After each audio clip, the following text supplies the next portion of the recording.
Salve galera do NOQD Clips, você está no canal oficial de cortes do Não Importa o Que Diga. Então, por favor, mano, se inscreve aqui embaixo, deixa o seu like também e ativa o sininho para você não perder os próximos, certo?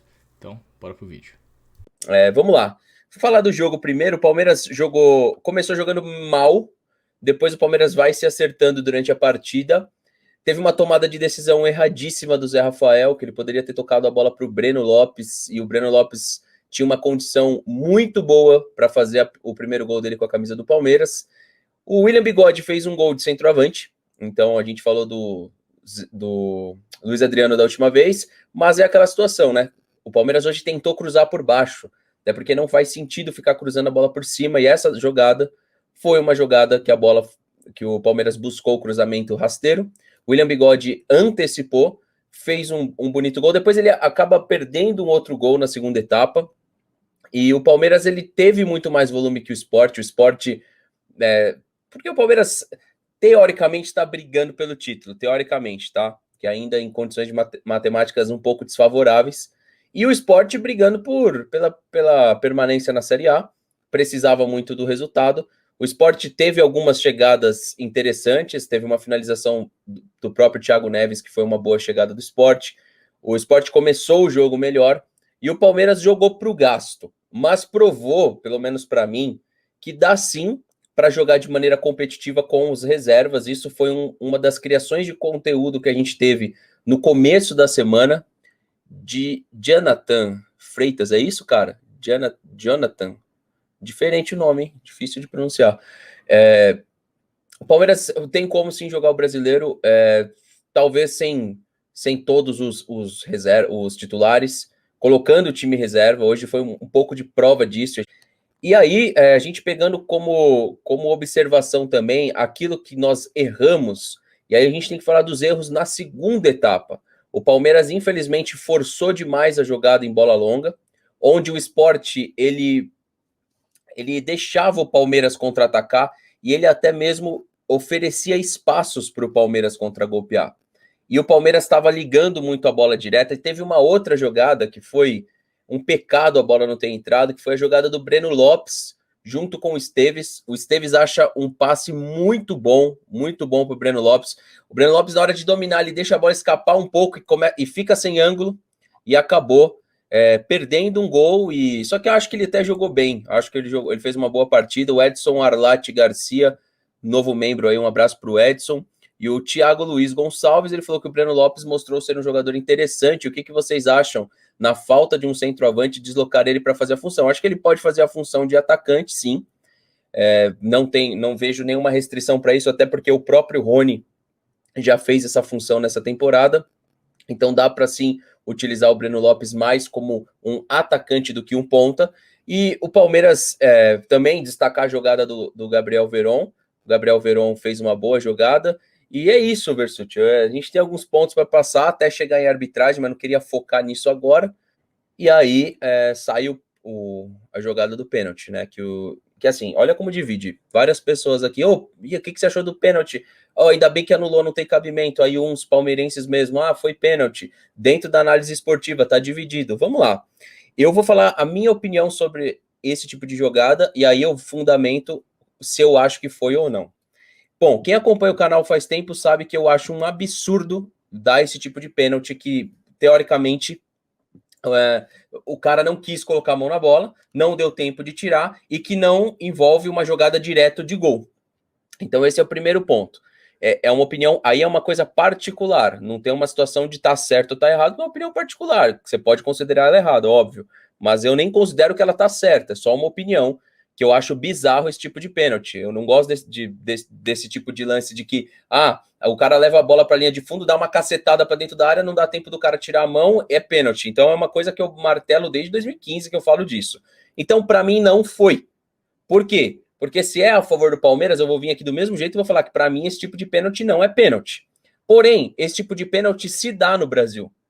Então, assim, os torcedores que de repente ficarem putos falando que o VAR ajudou o Palmeiras porque esse tipo de pênalti é dado a todo momento, esse torcedor de outro time não vai estar tão errado. Porém, é uma situação de opinião. Tem gente que acha pênalti, eu não acho. Eu não acho esse tipo de jogada pênalti. Agora, óbvio que eu já vi muito menos do que isso ser marcado no Campeonato Brasileiro, contra o Palmeiras, a favor do Palmeiras. Se a gente puxar várias jogadas, várias jogadas que resultaram em pênalti nesse sentido, a gente vai ver que por menos já deram e por mais também. Então, assim, para mim não foi. Vamos lá, só falando dessa parte criativa, e aí isso fica escancarado no meu ponto de vista um pouco mais na segunda etapa, onde o Palmeiras, o Sport é muito fraco. O Sport é muito fraco. O Sport, ele oferecia muito espaço para o Palmeiras. Muito espaço para o Palmeiras, principalmente no segundo tempo, e o Palmeiras tentava encaixar a bola longa. É aquela coisa, o Palmeiras está jogando hoje pensando no River Plate na terça-feira. Isso dá para perceber, é notório. E lógico também que não tínhamos o time completo, não estava jogando o time que vai enfrentar o River Plate. Mas essa parte da falta de criatividade me preocupa, porque vindo do Lucas Lima já é esperado. Mas, no meu ponto de vista também, outro jogador que acabou oscilando para baixo, né, tendo infelizmente, uma queda de produção é o Veiga, né? A gente não consegue também ter criatividade vindo do Veiga. Teve uma outra chance também do Patrick de Paula, que foi aquele chute rasteiro, que acaba sendo uma arma para o Palmeiras. Eu achei até que o Rony entrou bem, fez 2 jogadas boas, indo para a ponta esquerda, puxando e tentando achar um companheiro mais bem colocado pelo meio. A respeito da tabela do Campeonato Brasileiro, né? Então o Palmeiras chega aos seus 47 pontos, né? Com 27 jogos, se comparado ao São Paulo, um jogo a menos, fazendo a correção que eu tinha falado, 2 jogos a menos, mas o Palmeiras acabou de jogar. Então... Mas o Palmeiras tem um jogo contra o Corinthians e o Vasco, são 2 jogos a menos mesmo, que o São Paulo vai jogar ainda nessa rodada, não é? Então. Tá 29?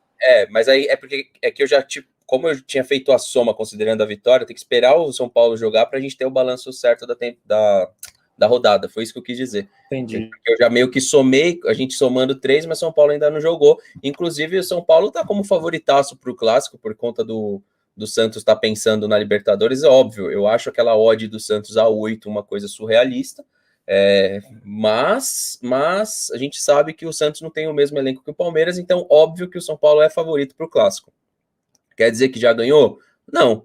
Pode ser que o Santos retire pontos, sei lá, empate o jogo, mas a vitória do Santos amanhã é um pouco improvável. Então, não é uma rodada, assim, era uma rodada importante a pontuação, justamente por conta das partidas dos rivais também. A Auri falou que acha que os jogos do Brasileiro vão ser assim arrastados, porque os reservas faltam entrosamento e com os titulares vai faltar perna. De 1 em 1 gol, vamos chegando. Mas esse é o importante, aí a gente tem a nossa tabela, nesses jogos é pontuar, é conseguir manter uma boa regularidade, tentar pontuar o máximo possível. Então a gente enfrentou aí o Sport, né? Aí a gente tem agora a partida contra o Grêmio, depois a gente tem uma partida também complicada de confronto direto, que é com o Flamengo, e depois a gente tem uma sequência que passa a ser uma sequência um pouco mais favorável, que é, na teoria pelo menos, né?